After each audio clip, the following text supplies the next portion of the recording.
I am ready. Are you ready? Yeah. All right. So what age group would you say you provide service for? Yeah. So we at the Positive Space Network provide services to youth who are aged 12 to 24 years old. But we also host a unicorn group. That's what we like to call it, for youth who are as young as 6 to 12 years old. And that's at one of our programs that we offer. However, if you are outside of those ages, for example, if you're 25 years old or older, we do have a resource coordinator, Serena, who's more than happy to connect those folks with other community services that are in the region. I like the name, the Unicorn Group.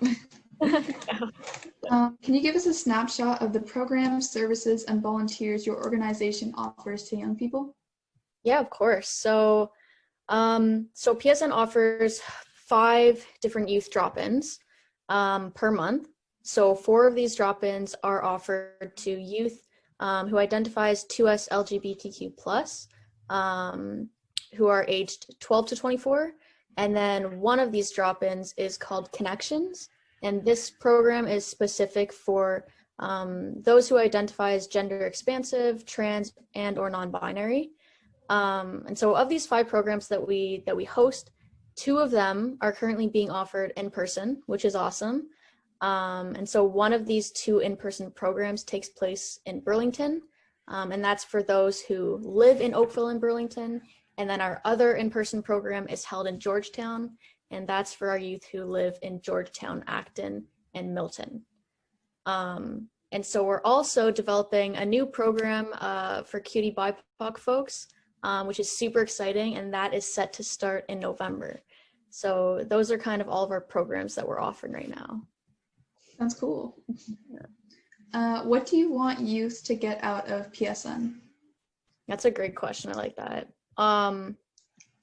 So at PSN, we hope that we're giving youth the opportunity to connect with other like-minded youth who live in the same area. We want youth to feel accepted and affirmed in who they are. And we also want youth to feel supported and to feel like they're part of a community and a family with those who they do make connections with when they come to our groups. What do you want youth to know about PSN?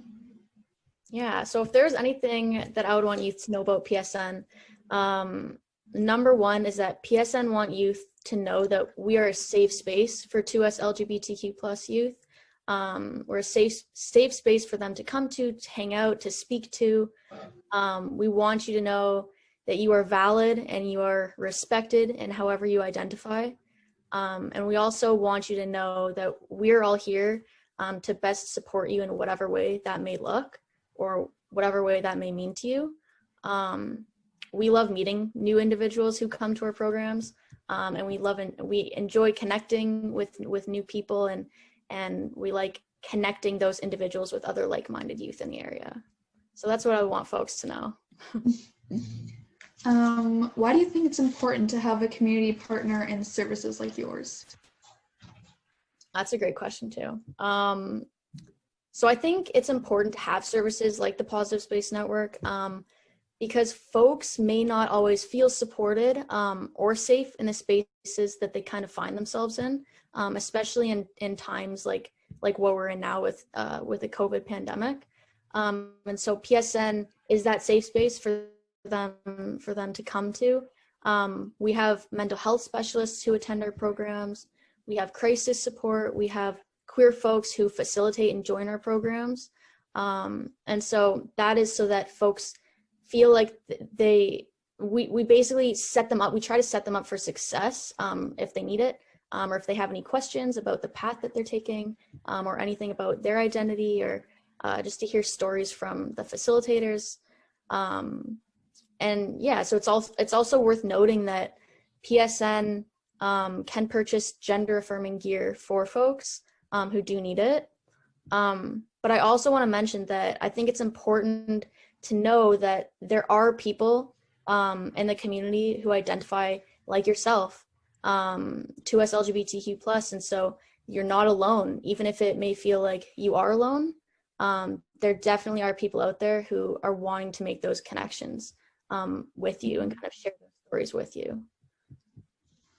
Speaking of COVID, how is PSN supporting youth affected by COVID?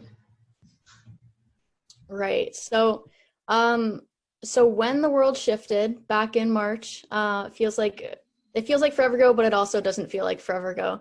But PSN quickly shifted our programming, so we shifted to virtual, kind of within the first month that everything happened. So we have actively been there to help support youth through virtual programming and through different workshops that we've been offering. And as of lately, as I mentioned, through our in-person programming that we've luckily been able to implement.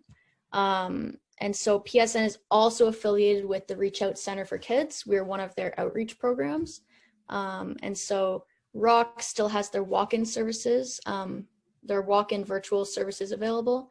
And so you can always head to their website to see information about how they're helping youth with COVID and mental health services.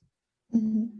You kind of spoke about this in that answer, but how is the Positive Space Network providing services amidst the pandemic, and what safety measures are taking place to ensure that everyone's safe? Yeah, totally. No, that's a really great question. So, so as I mentioned, we do run those 5 programs, 3 of them virtually, 2 of them in person. And so for both virtual and in-person programs, we have youth register through rockonline.ca. And so when these youth register, they kind of provide their email and their name and their pronouns, and also a name of a supported or trusted adult in their life. And so once they register, then I get all those registrations, all those people who signed up, and I'm able to send them a Zoom link email the day of the program so that it's accessible for everyone. Mm-hmm. And I kind of provide them with all the details of what the program will look like, all the safety measures that we're putting in place, especially for our in-person programs. And yeah, so as for our in-person programs, we're of course following all the safety protocols that are put out from the government. So our in-person programming is actually taken place outdoors. So it's an outdoor in-person program, and we're limiting our youth to 8 per group, just to keep safety protocols in place. We have a COVID screener that we have youth fill out when they arrive at the site. All masks are mandatory throughout the program, and we also, of course, have hand sanitizer that we provide throughout the programming. So those are the steps that we've taken. All right. What's your favorite part of the job and why? That is a hard question. That's a hard question because there's just so many aspects to my role that I really enjoy. It's quite a different role than I've had in the past. But I really enjoy working in the mental health sector. But specifically for my role, I would say that my favorite part of the job is meeting all these new youth who come to our programs.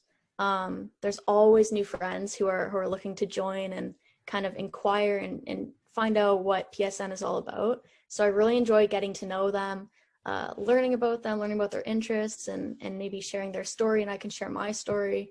And yeah, I strongly believe that there's always something you can learn from somebody, no matter how old they are or what their circumstances are. And so yeah, I would say that that's my favorite part about my role. That sounds wonderful. What type of education or experience would someone need to have your role?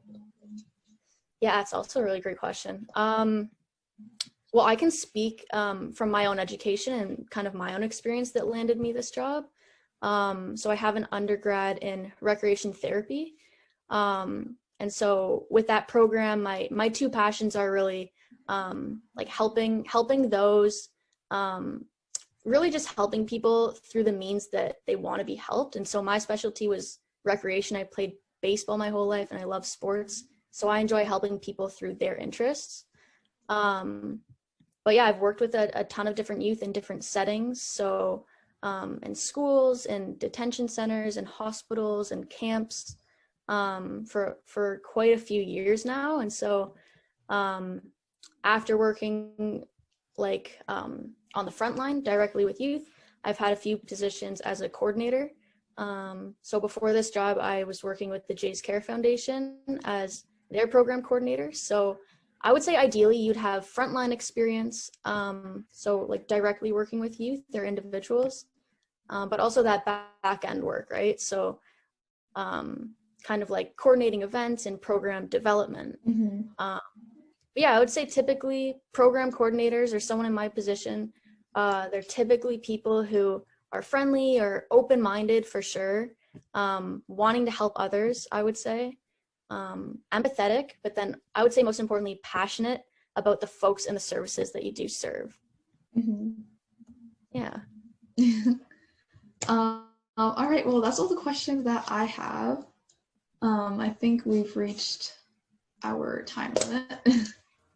Cool. So thank you so much, Joe. This was a really great interview. Yeah, no worries. Thanks for having me on and allowing me to share all this information about PSN. It's always great to get that word out and spread the word of what kind of services there are in Halton. So I appreciate your time. Thanks. All right. Awesome job, folks. Cool. Thank you very much. I'm just going to stop the recording.